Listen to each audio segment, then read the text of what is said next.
नमस्कार साथियों, आप सभी का स्वागत है हमारे ऑनलाइन प्लेटफॉर्म के ऊपर। साथियों, आज अपन बात करने वाले हैं एक और बेनिफिशियल इंसेक्ट सिल्कवर्म के बारे में। काफ़ी इम्पोर्टेंट टॉपिक है ऑल एग्रीकल्चर एग्जाम्स के लिए। आज अपन बात करेंगे सिल्कवर्म जो है सेरिकल्चर क्या होता है, सिल्कवर्म की डिफरेंट स्पीसीज क्या होती है, सिल्कवर्म की डिजीज क्या होती है, सिल्कवर्म के पेस्ट क्या होते हैं, सभी चीज़ों की अपन चर्चा करने वाले हैं। तो सबसे पहले ये जानते हैं कि जो सिल्कवर्म होता है, ये सिल्कवर्म जो है वो कौन से ऑर्डर से बिलोंग करता है, कौन सी फैमिली से बिलोंग करता है और इसकी डिफरेंट स्पीसीज कौन कौन सी है। तो स्टार्ट करते हैं। देखो, जो सिल्कवर्म है, सिल्कवर्म के ऑर्डर की बात करें तो ऑर्डर जो है वो लेपिडोप्टेरा ऑर्डर होता है। अब फैमिली की बात करें तो दो टाइप के सिल्कवर्म होते हैं, एक होते हैं मलबरी सिल्कवर्म और एक होते हैं non mulberry silkworm. Mulberry silkworm Bombyx mori है और non mulberry silkworm tasar silkworm है, मुगा सिल्कवर्म है, ईरी है। तो जो मलबरी सिल्कवर्म होते हैं उनकी फैमिली होती है बोम्बिसिडी और जो नॉन मलबरी सिल्कवर्म है उनकी फैमिली होती है सेचुरनिडी। ये याद रखना है। अब देखो, अगर अपन बात करें कि भाई सिल्क के यूजफुलनेस की, सबसे पहले किसी को क्रेडिट जाता है तो वो किसको जाता है? लोडजू को जाता है। कब इन्होंने ये डिस्कवरी की थी? 2687 बीसी के अंदर इन्होंने ये डिस्कवरी की थी। अब अगर प्रोडक्शन की बात करें कि भाई सिल्क के अंदर सबसे ज़्यादा वर्ल्ड के अंदर कौन प्रोडक्शन करता है, तो जो चाइना है वो चाइना सिल्क जो प्रोडक्शन है उसके अंदर उसकी नंबर फर्स्ट रैंक है, जबकि इंडिया जो है वो इंडिया की सेकंड रैंक है सिल्क प्रोडक्शन में। लेकिन अगर कंजप्शन की बात करें तो सबसे ज़्यादा सिल्क का कंजप्शन कहाँ होता है, तो इंडिया के अंदर सिल्क का सबसे ज़्यादा क्या होता है? कंजप्शन है। मतलब इंडिया जो है वो क्या है? लार्जेस्ट कंज्यूमर है किसका? सिल्क का। ठीक है। अब इंडिया के अंदर जो मैसूर कर्नाटका है वो सबसे ज्यादा रो सिल्क प्रोड्यूस करता है इंडिया के अंदर। आगे चलकर अपन बात करते हैं कि सेरिकल्चर क्या होता है। तो सेरिकल्चर का मतलब है कि सिल्कवर्म की रियरिंग करना ही क्या कहलाता है? सेरिकल्चर कहलाता है। Rearing of silkworm is known as sericulture. ठीक है, इतनी चीज की आपको पता चल गई। अब आगे अपन बात करते हैं कि जो सिल्कवर्म है उन सिल्कवर्म की स्पीसीज की बात करेंगे कि कौन कौन से सिल्कवर्म की स्पीसीज है। तो सबसे पहले अपन बात करने वाले हैं जो मलबरी सिल्कवर्म है, उस मलबरी सिल्कवर्म की बात करेंगे। तो मलबरी सिल्कवर्म जो है इसका साइंटिफिक नेम होता है बोम्बिक्स मोरी। फैमिली की अगर मैं बात करूं तो बोम्बिसिडी फैमिली होती है, ऑर्डर सबका सेम रहेगा लेपिडोप्टेरा। अब इनके अंदर अपने को देखो स्पीसीज में आपको क्या क्या याद रखना है। हर स्पीसीज का आपको साइंटिफिक नेम पता होनी चाहिए, कौन से होस्ट प्लांट के ऊपर उसे रियर कर रहे हैं वो आपको पता होना चाहिए, एक उनके द्वारा जो सिल्क प्रोड्यूस किया जा रहा है उसका कलर क्या है वो चीज आपको पता होनी चाहिए। तीन इंपॉर्टेंट चीज है जो हर एग्जाम में पूछी जाती है। तो जो मलबरी सिल्कवर्म है इसका साइंटिफिक नेम बोम्बिक्स मोरी होता है, बोम्बिसिडी फैमिली होती है। ठीक है। होस्ट प्लांट की बात करें तो जो मलबरी सहतूत होता है उसके ऊपर इसे रियर किया जाता है। मोरस स्पीसीज, अलग अलग स्पीसीज है, मोरस अल्बा है, ठीक है, उनके ऊपर इसको क्या किया जाता है? रियर किया जाता है। अगर इसके नेटिव पैलेस की बात करें कि जो मलबरी सिल्कवर्म है इसका नेटिव पैलेस कहाँ है, तो जो नॉर्दर्न चाइना है वो इसका नेटिव पैलेस है। बोम्बिक्स मोरी के द्वारा जो सिल्क प्रोड्यूस किया जाता है उस सिल्क का कलर क्या होता है, तो वो व्हाइट क्रीमी कलर का सिल्क प्रोडक्शन करता है बोम्बिक्स मोरी। अब इंडिया के अंदर जितना प्रोडक्शन हो रहा है सिल्क का उसके अंदर 95% जो प्रोडक्शन है वो कौन सा सिल्क प्रोड्यूस होता है? वो मलबरी सिल्क प्रोड्यूस होता है। ठीक है। मलबरी सिल्कवर्म जो है वो 95% जो है टोटल इंडिया के प्रोडक्शन में प्रोड्यूस करता है। ये चीज आपको याद रखनी है। आगे चलते हैं। देखो, आगे आपको एक चीज याद रखनी है कि जो फीमेल बोम्बिक्स मोरी है, जो मलबरी सिल्कवर्म की जो फीमेल होती है उसके अंदर एक ग्लैंड पाई जाती है, उसका नाम होता है इसीवाटा ग्लैंड। ये इसीवाटा ग्लैंड कहाँ पे पाई जाती है, तो ये इसीवाटा ग्लैंड जो है वो एट तो 9th एब्डोमिनल सेगमेंट्स पे होती है। इसका फंक्शन क्या होता है? ये ग्लैंड जो है वो सिल्क प्रोडक्शन में डायरेक्टली इन्वॉल्व तो नहीं होती, लेकिन जो है वो कोकून फॉर्मेशन के अंदर क्या करती है? इसीवाटा ग्लैंड हेल्प करती है। ये चीज आप याद रखना। यहाँ डायग्राम में देखोगे तो ये फीमेल का डायग्राम है, फीमेल जो एब्डोमिनल सेगमेंट है वहां डायग्राम है। तो इसके अंदर आप देखोगे जो 1 पेयर जो है वो 8th और 9th एब्डोमिनल सेगमेंट पे क्या पाई जाती है? White creamy milky white spots present होते हैं जिन्हें इसीवाटा ग्लैंड्स बोलते हैं। और इसका फंक्शन मैंने आपको अभी बताया। ऐसे ही देखो मेल जो बॉम्बिक्स मोरी है उसके अंदर हेरोल्ड्स ग्लैंड्स पाई जाती है, और ये हेरोल्ड ग्लैंड कहाँ पाई जाती है? At the 9th abdominal segment पे पाई जाती है। आप बोलोगे कि सर ये क्या काम में आती है? तो जो हेरोल्ड ग्लैंड जो है वो मेल और फीमेल का एक आइडेंटिफिकेशन की फीचर है, ठीक है। जो फीमेल जो है जो मेल बॉम्बिक्स मोरी है उनके अंदर हेरोल्ड ग्लैंड प्रेजेंट होती है, जबकि मेल के अंदर इसीवाटा ग्लैंड्स प्रेजेंट होती है। तो जो 8th और 9th एब्डोमिनल सेगमेंट है वहां पे क्या प्रेजेंट होता है? वहां पे हेरोल्ड ग्लैंड प्रेजेंट होती है, ठीक है।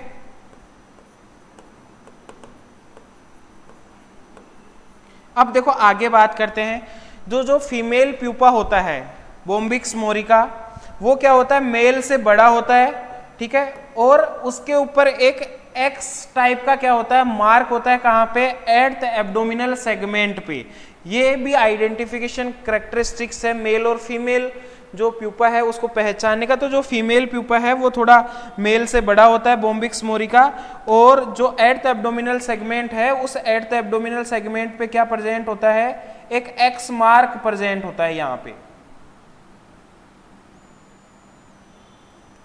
ठीक है। अब आगे चलते हैं। आगे टसर सिल्कवर्म की बात करते हैं। टसर सिल्कवर्म की जो फैमिली है वो सेचुनिडी फैमिली होती है। साइंटिफिक नेम की बात करें तो एंथेरिया पेफेया या एंथेरिया माइलिटा। टसर सिल्कवर्म को ट्रॉपिकल एंथेरिया जो माइलिटा है इसे ट्रॉपिकल टसर भी बोलते हैं, ठीक है। अगर होस्ट प्लांट की मैं बात करूं तो कि कौन कौन से होस्ट प्लांट के ऊपर इसे रियर कर सकते हैं, तो जो है टसर सिल्कवर्म को अर्जुन टर्मिनेलिया टोमेंटोसा के ऊपर, सॉरी असन के ऊपर, टर्मिनेलिया टोमेंटोसा के ऊपर अर्जुन, टर्मिनेलिया जो अर्जुना है उसके ऊपर रियर कर सकते हैं, साल के ऊपर रियर कर सकते हैं, सोरिया रोबस्टा के ऊपर, बेर जिजीफस जुजुबा के ऊपर रियर कर सकते हैं। तो ये चारों जो हैं वो टसर सिल्कवर्म के क्या है? होस्ट प्लांट है। इनके ऊपर टसर सिल्कवर्म को पाला जाता है, ठीक है। टसर सिल्कवर्म के द्वारा जो सिल्क प्रोड्यूस किया जाता है वो ब्राउन कलर का सिल्क होता है। अब एक चीज और है पहचानने के, टसर सिल्कवर्म के कोकून को कैसे पहचाने, प्यूपा को कैसे? तो जो टसर सिल्कवर्म के जो लेट लार्वल इंस्टार है, जो 5th इंस्टार लार्वी है, जो कोकून बनाने वाला है, तो वो क्या करता है? सबसे पहले जो ट्विग होती है उस ट्विग के ऊपर एक रिंग बनाता है, और रिंग बनाने के साथ साथ क्या बनाता है? एक लॉन्ग पेडंकल से क्या कोकून जुड़े रहते हैं। यहाँ पे आप देख सकते हो ये रिंग लाइक स्ट्रक्चर है और एक लॉन्ग पेडंकल है जिससे क्या होते हैं? कोकून क्या होते हैं? जुड़े रहते हैं। तो larva of tasar silkworm spin से ring like structure around the twig and a long peduncle before constructing the cocoons, ठीक है। ये कोकून को पहचानने का तरीका होता है टसर और नॉन जो अदर सिल्कवर्म है उनके अंदर। आगे चलते हैं मूगा सिल्कवर्म। मूगा की अगर फैमिली की बात करें तो सेचुनिडी फैमिली होती है। साइंटिफिक नेम की बात करें तो एंथेरिया असामेंसिस जो है इसका साइंटिफिक नेम होता है। होस्ट प्लांट की मैं बात करूं तो सोम, मेचलिस बॉम्बिसियाना, साउलू, लिटेसिया पोलिएंथा, ये दोनों ही इसके होस्ट प्लांट है। इनके ऊपर मूगा सिल्कवर्म को रियर किया जाता है। इनके द्वारा जो सिल्क प्रोड्यूस किया जाता है उसका कलर होता है गोल्डन येलो कलर टाइप का क्या होता है? उनका कलर होता है। इंडिया के अंदर ही केवल मूगा सिल्कवर्म को रियर किया जाता है, तो इंडिया की क्या है? मोनोपोली है किसके अंदर? मूगा सिल्कवर्म प्रोडक्शन के अंदर। और ये सेमी डोमेस्टिकेटेड टाइप का है, फुली डोमेस्टिकेटेड सिल्कवर्म नहीं है। अब देखो जो मूगा सिल्कवर्म की जो फीमेल होती है वो ड्राइड ट्विग्स के ऊपर क्या देती है? एग लेइंग करती है। तो उन ट्विग्स को क्या बोलते हैं? खेरिका बोलते हैं। खेरिका किसे बोलते हैं? जो अडल्ट फीमेल होती हैं मूगा सिल्कवर्म की, वो ड्राई ट्विग्स के ऊपर क्या देती है? सूखी हुई जो ट्विग्स होती हैं उनके ऊपर अंडे देती है, उन्हें खेरिका बोलते हैं। जाली किसे बोलते हैं? जो कोकुनेज होता है मूगा सिल्कवर्म का उन्हें क्या बोलते हैं? जाली बोलते हैं। बिर किसे बोलते हैं? मूगा जो कोकून्स होते हैं are reeled in a primitive machine is known as बिर। जो मूगा सिल्कवर्म है, जो कोकून्स हैं उनसे जो सिल्क रील्ड आउट करते हैं वो एक मशीन के द्वारा किया जाता है जिसे क्या बोलते हैं? बिर बोलते हैं। और जिस टाइम पे पीक डे हार्वेस्ट होता है मुगा सिल्कवर्म का उसे बोलते हैं बैरकपॉक्स स्टॉक बोलते हैं। ये चीज आपको याद रखनी है।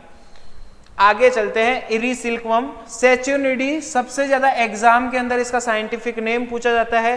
साइंटिफिक नेम इसका या तो सामिया सिंथिया रिसिनी आपको ऑप्शन में मिलेगा या फिर फिलोसोमिया रिसिनी आपको ऑप्शन में मिलेगा। दोनों ही साइंटिफिक नेम आपको देखने को मिल सकते हैं, ठीक है। फिलोसोमा रिसिनी भी इसी का नाम होता है, सामिया सिंथिया रिसिनी भी इसी का क्या होता है, साइंटिफिक नेम होता है।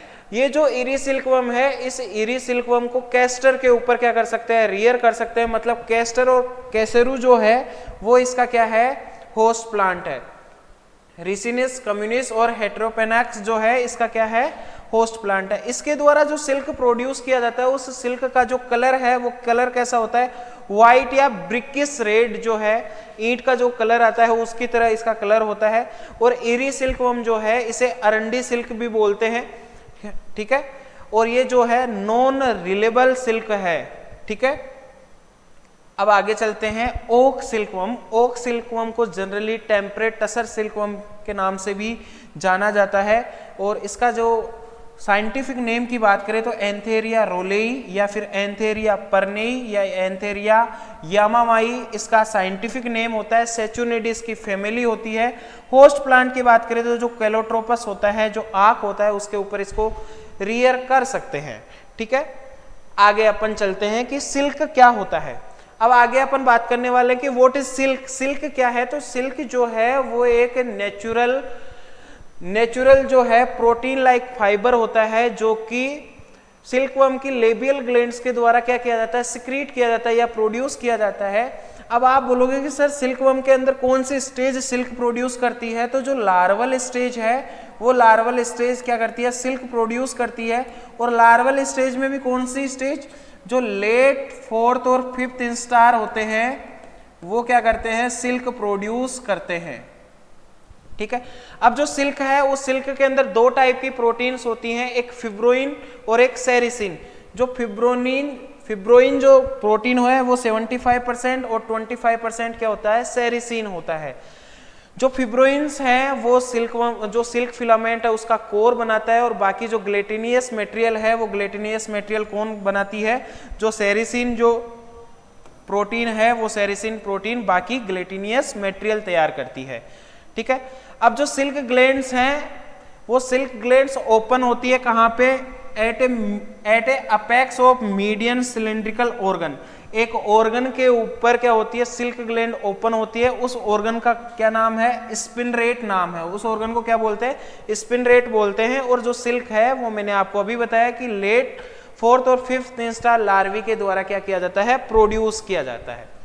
आगे चलते हैं, आगे अपन बात करते हैं कि ग्रेनेज क्या होता है। ग्रेनेज, तो ग्रेनेज देखो क्या होता है साथियों, ग्रेनेज होता है कि एक ऐसा स्थान जहां पे सिल्कवर्म एग प्रोड्यूस करता है, उस स्थान को क्या बोलते हैं, उस प्लेस को क्या बोलते हैं, ग्रेनेज बोलते हैं। दोबारा से समझ लो, ग्रेनेज क्या होता है, एक ऐसा प्लेस जहां पे सिल्कवर्म एग प्रोडक्शन कर रहा है उसे क्या बोलते हैं, ग्रेनेज बोलते हैं। चंद्रिका किसे बोलते हैं या कोकुनेज किसे बोलते हैं। चंद्रिका क्या होती है साथियों, एक सर्कुलर बास्केट होती है, एक गोलाकार टोकरी होती है जिसके अंदर क्या होती है, स्पाइरल वॉल्स होती है, सर्पिल आकार की दीवारें होती हैं। और ये किसके अंदर हेल्प करती है, जो लेट फिफ्थ इंस्टार लार्वी हैं उनको अटैच होने के अंदर, इस वॉल के अंदर अटैच होने में ये क्या करती है, हेल्प करती है। To facilitate the worms to attach their cocoons to them, ठीक है। तो समझ गए, चंद्रिका क्या होती है, एक सर्कुलर बास्केट होती है जो वर्म्स को कोकून से अटैच होने में क्या करती है, हेल्प करती है। इसे कोकुनेज भी बोलते हैं, ठीक है। अब माउंटिंग किसे बोलते हैं, तो माउंटिंग्स जो राइप वर्म्स है, जो लेट फिफ्थ इंस्टार लार्वी हैं, जो लास्ट लार्वल इंस्टार है, उनको चंद्रिका के अंदर ट्रांसफर करना क्या कहलाता है, माउंटिंग कहलाता है, ठीक है। रीलिंग किसे बोलते हैं, कोकून से, जो कोकून होते हैं उन कोकून से सिल्क फिलामेंट्स को रील्ड करना, मतलब एक्सट्रैक्ट करना या अनवाइंड करना या कलेक्ट करना क्या कहलाता है, रीलिंग कहलाता है। समझ गए, मतलब कोकून से सिल्क धागे को अलग करना क्या कहलाता है, रीलिंग कहलाता है। The operation of unwinding and collecting the silk filament from the cocoons. Filature क्या होती है? फिलाट्यूर एक बड़ी फैक्ट्री होती है जहां एडवांस टेक्नोलॉजी से क्या किया जाता है, जो रीलिंग है वो रीलिंग की जाती है। ठीक है, it is a large factory where reeling of cocoons is carried out with the help of advance technology. तो मैंने आपको बताया कि जो फिलाट्यूर है वो क्या होती है, एक बहुत बड़ी फैक्ट्री होती है जिसके अंदर कोकून से जो सिल्क है वो एडवांस टेक्नोलॉजी से रील्ड आउट किया जाता है, उसे फिलाट्यूर बोलते हैं। आगे चलते हैं, स्टिपलिंग किसे बोलते हैं? मोस्ट इंपोर्टेंट है। स्टिपलिंग का मतलब है, देखो अब कोकून है, कोकून के अंदर प्यूपा होता है, तो जब सिल्क थ्रेड को रील्ड आउट करते हैं तो उसके अंदर प्यूपा होगा, तो जिंदे से तो अपन कर नहीं सकते, तो क्या करना पड़ेगा, जो कोकून के अंदर जो प्यूपा होता है उसी को किल करना क्या कहलाता है? स्टिपलिंग कहलाता है। The process of killing the cocoons is known as stifling. Cocoon को किल करना क्या कहलाता है? स्टिपलिंग कहलाता है। कैसे कर सकते हैं? देखो स्टेम स्टिपलिंग होती है जिसके अंदर क्या करते हैं, जो गर्म पानी है, उबलता हुआ पानी है, उसके अंदर कोकून्स डाल देते हैं जिससे कि जो कोकून है वो क्या हो जाते हैं, किल हो जाते हैं, इसे स्टिपलिंग बोलते हैं। अब आगे चलते हैं, चोकी रियरिंग क्या होता है? तो देखो जो यंग जो सिल्कवर्म के जो लार्वी हैं, first instar second instar larvae, उनको रियरिंग करना, उनकी रियरिंग करना चोकी रियरिंग कहलाता है। The rearing of young age silkworm up to second moult is known as chawki rearing. अब जो चोकी रियरिंग है उसके लिए आइडियल टेम्परेचर क्या होगा, तो 25 से 27 डिग्री क्या होता है, आइडियल टेम्परेचर होता है। मॉइस्चर की बात करूं या रिलेटिव ह्यूमिडिटी की बात करूं तो 80 से 90% वहां पे उस जगह पे क्या करना चाहिए, ह्यूमिडिटी को मेंटेन करके रखना चाहिए। लाइट रिक्वायरमेंट की बात करें तो उस स्थान पे 8 आवर एटलीस्ट लाइट प्रोवाइड करनी चाहिए और 16 आवर क्या होती है, डार्कनेस मेंटेन करके रखना चाहिए।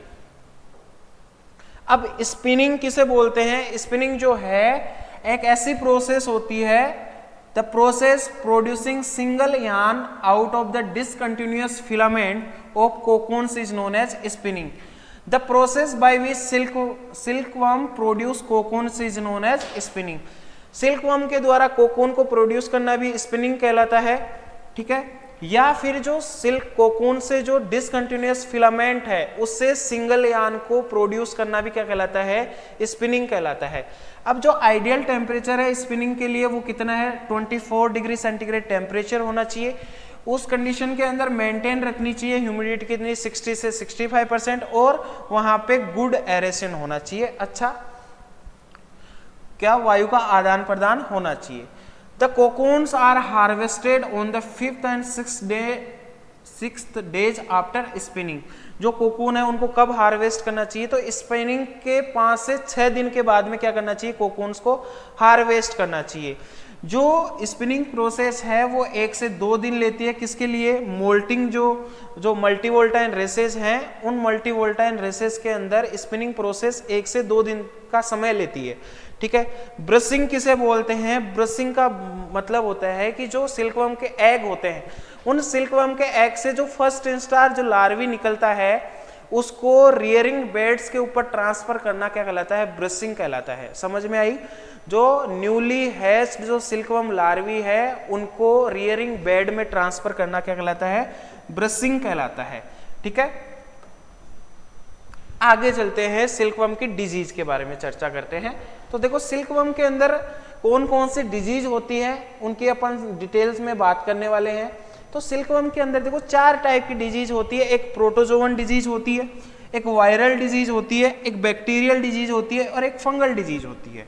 देखो प्रोटोजोवन डिजीज कौन सी होती है, पेब्राइन डिजीज होती है। वायरल डिजीज कौन सी होती है, ग्रेसिरी डिजीज होती है। और एक बैक्टीरियल डिजीज है जिसे फ्लेचेरी बोलते हैं। और फंगल डिजीज जो है वो मस्कार्डाइन डिजीज होती है। ठीक है, एक एक की बात करेंगे। अब सबसे पहले बात करते हैं पेब्राइन की। तो पेब्राइन जो है वो एक माइक्रोस्पोरिडियन जो प्रोटोजोआ है उसके द्वारा कोज करते हैं, जिसका साइंटिफिक नेम होता है नोसेमा बोम्बाइसिस।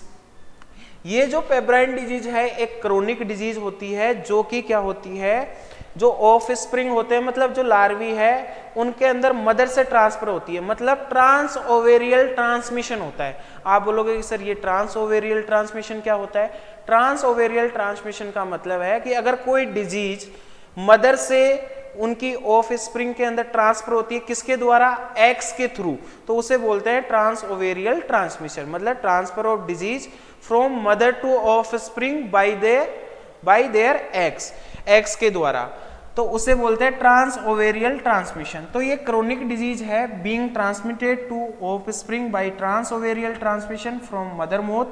सिम्टम्स कैसे होंगे, तो जो इन्फेक्टेड जो लार्वी होगा उस इन्फेक्टेड लार्वी के ऊपर ब्लैक पेपर लाइक स्पॉट्स आपको देखने को मिलेंगे। ब्लैक पेपर मतलब काली मिर्च जैसे छोटे छोटे धब्बे आपको वहां पे देखने को मिलेंगे। तो black pepper like spots occurs in the body of silkworm larvae. इस डिजीज को पेपर या कॉर्प्यूकल डिजीज भी बोलते हैं। इसके मैनेजमेंट के लिए क्या करना चाहिए, मदर मोथ एग्जामिनेशन करना चाहिए। आप बोलोगे कि सर ये क्या होता है mother moth examination. Mother moth examination का मतलब अपने को एग्जामिन करना है कि अगर किसी सिल्कवर्म के अडल्ट के अंदर या मदर के अंदर ही पेब्राइन डिजीज है तो उसको क्या कर देना चाहिए, अलग कर देना चाहिए, क्योंकि उससे डिजीज जो लार्वी है उनके अंदर ट्रांसमिट ना हो। इसके अलावा जो सरफेस डिसइंफेक्टेंट है उसके लिए 2% फॉर्मेलिन काम में लेना चाहिए। आगे बात करते हैं ग्रेसरी डिजीज, काफी इंपॉर्टेंट है, जो कि एक वायरस के द्वारा एनपीवी या बोरेलिना वायरस के द्वारा होती है। इस डिजीज को जुंडाइस डिजीज भी बोलते हैं। अब देखो इसके अंदर जो इन्फेक्टेड लार्वी है उनके अंदर बेम्बो कैन लाइक अपीरियंस होती है। लार्वी की जो अपीरियंस है वो किसकी तरह हो जाती है, जो बेम्बो कैन लाइक है, बेम्बो कैन लाइक अपीरियंस हो जाती है सिल्कवर्म लार्वी की। इसके अलावा देखो क्या होता है कि जो इंटरसेगमेंटल जो जॉइंट्स होते हैं, इंटरसेगमेंटल जो रीजन्स होते हैं, उन इंटरसेगमेंटल रीजन्स में क्या आ जाती है, स्वेलिंग आ जाती है, सूजन आ जाती है। ये एग्जाम में क्वेश्चन आया हुआ है। एग्जाम में क्वेश्चन आया हुआ है कि सिल्कवर्म की ऐसी कौन सी डिजीज है जिसके अंदर सिल्कवर्म के लार्वी के इंटरसेगमेंटल रीजन के अंदर स्वेलिंग आ जाती है, तो किसकी वजह से आती है, ग्रेसरी डिजीज। जो इन्फेक्टेड या लार्वी है, डिजीज लार्वी है, उसकी जो इंटेग्यूमेंट है, जो त्वचा है, वो फ्रेजियल हो जाती है और इजीली क्या हो जाती है, रप्चर हो जाती है, मतलब ब्रेक हो जाती है। अब देखो जो डिजीज जो लार्वी है वो मोल्टिंग के लिए सेटल नहीं हो पाता इजीली, ठीक है, और क्या साइनिंग इंटेग्यूमेंट के अंदर साइनिंग देखने को मिलती है, ठीक है। इसके मैनेजमेंट के लिए भी क्या करना चाहिए, डिसइंफेक्शन करना चाहिए रियरिंग रूम का, या जो भी अपन इक्विपमेंट्स काम में ले रहे हैं उनका, किसके द्वारा, 5% ब्लीचिंग पाउडर के द्वारा। इसके अलावा 0.3% जो सोक्ड लाइम सॉल्यूशन है उसका स्प्रे करना चाहिए, किसके अंदर, जो रियरिंग हाउस होते हैं उनके अंदर, ठीक है। नेक्स्ट बात करते हैं फ्लेचेरी डिजीज की। फ्लेचेरी डिजीज जो है वो एक बैक्टीरियल, अपन बोलते तो ऐसे ही है कि सर ये एक बैक्टीरियल डिजीज है, लेकिन साथियों एक्चुअल अगर अपन जाने तो ये बैक्टीरियल डिजीज के साथ साथ एक एसोसिएशन के द्वारा होती है, या तो अकेले बैक्टीरिया के द्वारा होती है या फिर बैक्टीरिया और वायरस दोनों के एसोसिएशन से ये डिजीज होती है। तो जो कोजल एजेंट है इसका क्या है, बैक्टीरिया। आपको ऑप्शन में बैक्टीरिया ही टिक करके आना, लेकिन फिर भी याद रखना bacteria and viruses cause the disease individually और इन कॉम्बिनेशन। अकेले भी कोज कर सकते हैं और कॉम्बिनेशन के अंदर भी कर सकते हैं। कौन से virus, it is caused by cytoplasmic polyhydrosis individually as well as in association of association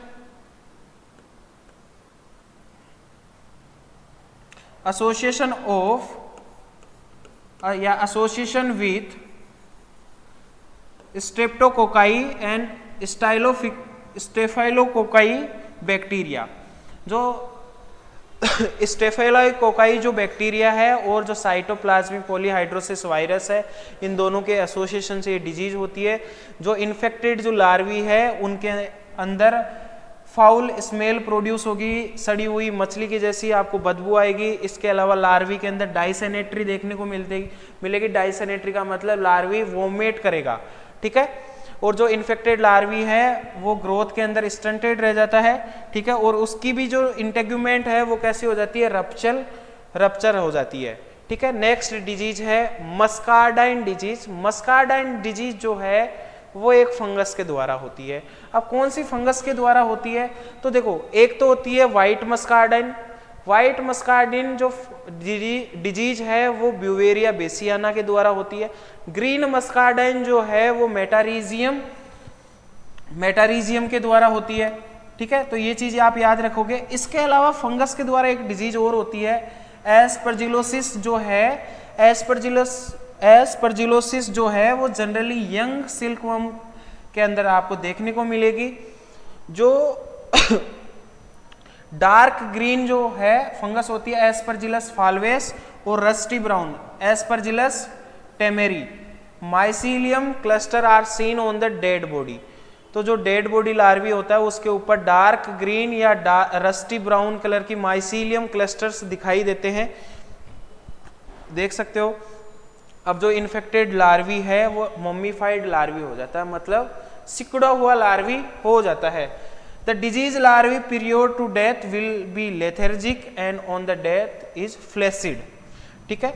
they gradually be form hard, dry and mummify into a white and green colored structure, mummified green या yellow structure के अंदर change हो जाते हैं। The disease pupae will be hard and lighter and mummifies, जो disease जो pupa होते हैं वो वेट के अंदर लाइट होते हैं और मम्मीफाइड होते हैं, ठीक है। मैनेजमेंट वही है सेम, डिसइंफेक्शन करना चाहिए, प्रॉपर हाइजेनिक कंडीशंस अपनानी चाहिए रियरिंग के अंदर। अब आगे चलते हैं सिल्कवर्म के इंपोर्टेंट पेस्ट कौन कौन से हैं। तो सिल्कवर्म का इंपोर्टेंट पेस्ट है ऊजी फ्लाई, ट्राइकोलाइगा बोम्बाइसिस, डिप्टेरा ऑर्डर की होती है। ये फ्लाइज जो है सिल्कवर्म के ऊपर पैरासाइट्स होते हैं और ये क्या करती है, जो सिल्कवर्म है उन सिल्कवर्म की बॉडीज के ऊपर क्या करती है, एग लेइंग करती है। तो एग से जो लार्वी निकलता है या इनका जो मैगेट है वो सिल्कवर्म के जो कैटरपिलर्स है उनकी बॉडी के ऊपर क्या करता है, फीड करता है, ठीक है। इसके अलावा presence of black spots on scar in the body of silkworms and holes in cocoons, जो सिल्कवर्म जो है इनके इन्फेक्शन की वजह से क्या होते हैं, इनके फीडिंग की वजह से जो सिल्कवर्म के जो लार्वी है उनके ऊपर ब्लैक स्पॉट्स जो है वो प्रेजेंट होते हैं, ठीक है। या जो कोकून होते हैं उन कोकून्स के अंदर होल आपको दिखाई देखने को मिलेंगे। और सबसे ज्यादा ये जो फ्लाई है कौन से लार्वी को इन्फेक्ट करती है, तो जो 4th और 5th स्टार लार्वी है जो सिल्क प्रोड्यूस करने वाले हैं उनको इन्फेक्ट करती है। मतलब ये काफी डेंजरस पेस्ट है क्योंकि उसी टाइम पे तो सिल्क प्रोडक्शन होता है, उसी टाइम पे ये अटैक करती है, ठीक है। अब आगे चलते हैं डर्मिस्टिड बिटल, डर्मिस्टस कैडेवेरिनियस इसका साइंटिफिक नेम होता है। अब ये जो इसका जो ग्रब और अडल्ट होते हैं वो क्या करते हैं, कोकून्स को खाते हैं, इसके अलावा जो एनक्लोज्ड प्यूपा है उनको खाते हैं, या जो सिल्कवर्म के एग्स होते हैं, सीड्स होते हैं, उनको क्या करती है ये बिटल्स क्या करती है, इसके ग्रब और अडल्ट फीड करते हैं। इसके अलावा आंट्स हैं, लिजार्ड्स है, रेट्स है, स्क्वेरिल्स है, ये क्या है अदर इसके पेस्ट है। आपको तो 2 याद रखना है अच्छे से, एक आप याद रखोगे डर्मिस्टिड बिटल और एक आप याद रखोगे ऊजी फ्लाई, ठीक है। अब कुछ इंपॉर्टेंट पॉइंट्स है साथियों, उनकी भी बात कर लेते हैं। जैसे एक सिल्कवर्म जो लार्वी है वो कितना सिल्क थ्रेड प्रोड्यूस कर सकता है, तो वो 650 से 1300 मीटर क्या कर सकता है, सिल्क थ्रेड प्रोड्यूस कर सकता है। अब देखो सबसे इंपॉर्टेंट स्टार बना लेना, डेनियर क्या होती है, डेनियर जो है वो एक यूनिट होती है किसकी, थिकनेस और फाइननेस ऑफ सिल्क यार्न। जो सिल्क फिलामेंट होता है उस सिल्क फिलामेंट की थिकनेस और फाइननेस जांचने की जो यूनिट है उसे डेनियर बोलते हैं। एक डेनियर की मैं बात करूं तो एक डेनियर इक्वल टू क्या होता है, तो 9000 मीटर वेट होता है किसमें, ग्राम के अंदर, उसे एक डेनियर बोलते हैं। एक डेनियर का मतलब क्या होगा कि ऐसा सिल्क फिलामेंट जिसकी लेंथ कितनी होगी 9000 मीटर होगा और इसका वेट जो है वो किस में होगा, ग्राम के अंदर होगा। Weight of 9000 metre of threads in gram is 1 denier, और जो डेनियर की वैल्यू है वेरी करती है 1.7 से 2.8 ग्राम, ठीक है। अब 1 kg रो सिल्क प्रोड्यूस करने के लिए कितना कोकून चाहिए, तो 7 से 8 kg कोकून चाहिए। रेंडिटा क्या होती है, कितने किलोग्राम कोकून चाहिए 1 kg सिल्क प्रोड्यूस करने के लिए, उसे क्या बोलते हैं, रेंडिटा बोलते हैं। रेंडिटा किसे बोलते हैं कि 1 kg सिल्क रील्ड करने के लिए कितने kg अपने को कोकून की कितने kg कोकून की जरूरत पड़ेगी, उसे रेंडिटा बोलते हैं। रिलेबिलिटी किसे बोलते हैं, रिलेबिलिटी बोलते हैं कि अनब्रोकन फिलामेंट और जो होल फिलामेंट है, पूरा फिलामेंट है, उसका जो रेशियो होता है उस रेशियो को क्या बोलते हैं, रिलेबिलिटी बोलते हैं कोकून्स की। सेल रेशियो किसे बोलते हैं, सेल रेशियो परसेंटेज के अंतर आता है। तो जो कोकून सेल है उनका वेट, उसको डिवाइड करेंगे किससे, कोकून के वेट से, तो जो अपने पास परसेंटेज आएगा उसे सेल रेशियो बोलते हैं। 1 kg of rose silk is obtained from the 7 to 8 kg of cocoon. तो 1 kg रोज सिल्क प्रोड्यूस करने के लिए 7 से 8 किलो कोकून की जरूरत पड़ती है। आगे बात करते हैं जो मल्टी वोल्टाइन है। देखो एक चीज समझना, यूनिवोल्टाइन का मतलब क्या होता है, यूनिवोल्टाइन मतलब ऐसे सिल्कवर्म स्पीसीज जिनके लाइफ साइकिल एक ईयर के अंदर एक बार होता है, मतलब एक ईयर में केवल एक जनरेशन कंप्लीट होती है, उन्हें यूनिवोल्टाइन बोलते हैं। बाई वोल्टाइन का मतलब एक ईयर के अंदर 2 जनरेशन कंप्लीट होती है। मल्टी वोल्टाइन का मतलब एक ईयर के अंदर बहुत सारी जनरेशन कंप्लीट होती है, उन्हें बोलते हैं मल्टी वोल्टाइन। तो जो मल्टी वोल्टाइन सिल्कवर्म है उनका जो लार्वल पीरियड होता है वो 30 से 35 डेज के बीच में होता है। सिल्कवर्म जो है वो उसके लार्वी के अंदर 5 इंस्टार होते हैं, मतलब टेट्रामाउल्टर्स बोलते हैं उसे। अब एक नंदी जो है वो एक रेस है, तो जो नंदी है वो बाई वोल्टाइन और मल्टी वोल्टाइन रेस का क्या है, क्रॉस है।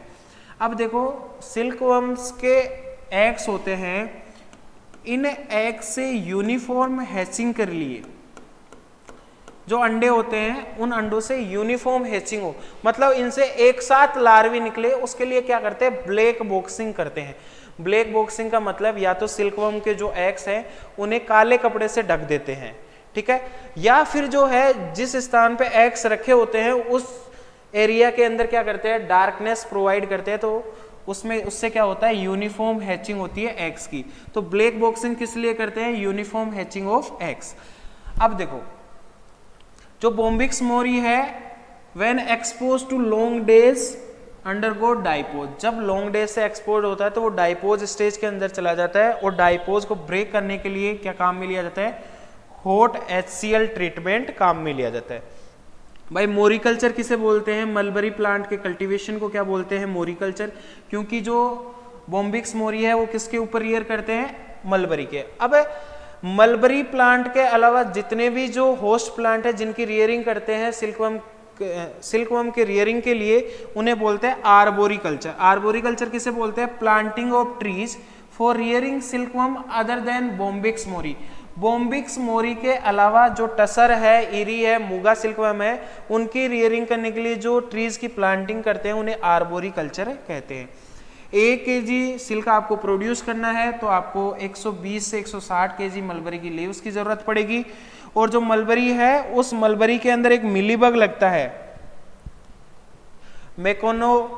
मेकोनेलिकोकस हिरसुटस, एक जो है वो मिलीबग लगता है, जो क्या करता है, मलबरी के अंदर टुकरा डिजीज कोज करता है। क्वेश्चन आया हुआ है एग्जाम के अंदर, मलबरी के अंदर टुकरा डिजीज का कोजल एजेंट क्या होता है, तो मिलीबग होता है, मेकोनेलिकोकस हिरसुटस। अब देखो यहां से भी क्वेश्चन आता है कि जो इंपोर्टेंट इंस्टीट्यूट कौन कौन से हैं, सिल्कवर्म से रिलेटेड इंस्टीट्यूट कौन कौन से हैं, तो सबसे पहले आपको इंस्टीट्यूट याद रखना है CSB। CSB क्या होता है, सेंट्रल सिल्क बोर्ड होता है, जो कि बेंगलोर के अंदर है, और ये कब बना था, ये बना था 1948 के अंदर।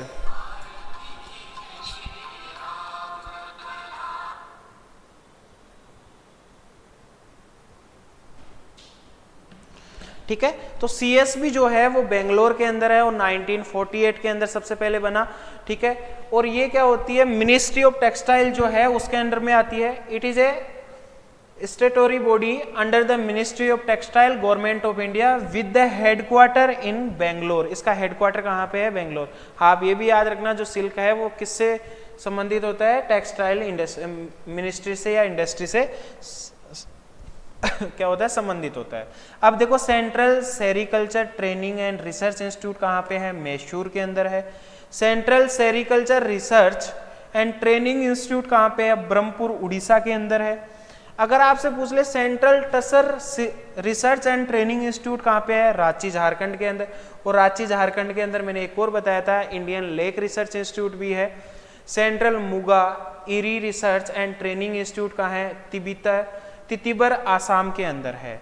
और central sericulture germplasm resources centre कहाँ पे है, तमिलनाडु के अंदर है। सबसे ज़्यादा एग्जाम में पूछा जाता है। CSB का एस्टेब्लिशमेंट ईयर कौन से ईयर के अंदर हुआ था? 1948 के अंदर है, बेंगलोर में है, दोबारा से याद कर लेना। और सेंट्रल टसर का पूछा जाता है, जो टसर जो है उसका जो इंस्टीट्यूट है वो रांची झारखंड में है। और मुगा इरिका का है तितिबर जो है असम के अंदर है। तो साथियों ये थी कंप्लीट इंफॉर्मेशन सिल्कवर्म के बारे में। आशा करता हूँ कि सभी को अच्छे से समझ में आया होगा। ठीक है, एग्जाम में जो है वो इसी मटेरियल से क्वेश्चन पूछा जाता है, एक बार आराम से उसे और पढ़ना। ठीक है, तो आज के लिए थैंक यू सो मच, फिर मिलेंगे नेक्स्ट वीडियो के अंदर।